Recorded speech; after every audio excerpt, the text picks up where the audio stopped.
Assalomu alaykum hammaga. Bugun sizlar bilan yana Hayotbek Dev kanali.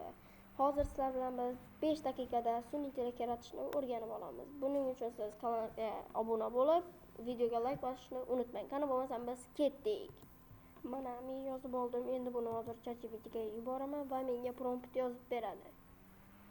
Mana promptimiz tayyor. Endi uni biz copyright qilib olib, buning uchun biz Google qidiruvga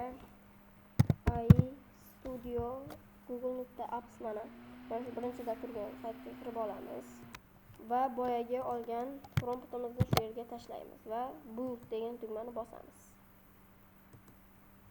Mana hozirda bu fayllarni taxlashtirib yozishni boshlamoqda. Bu yerda kod qismini ham ko'rishimiz mumkin va dizayn tarafini ham ko'rishimiz mumkin. Hozir dizayn tayyor bo'lmoqda. Mana nomini obunachilar uchun deb qo'ydim. Obunachilar uchun onlayn yordamchi mana. Bu yerga biz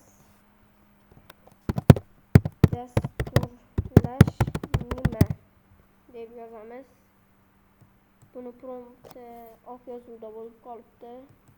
Hech qisi yo'q mana. Buni o'zlaringiz sun'iy intellektda promptga yozdirib yozuv qora shriftda bo'lsin desangiz bo'ladi.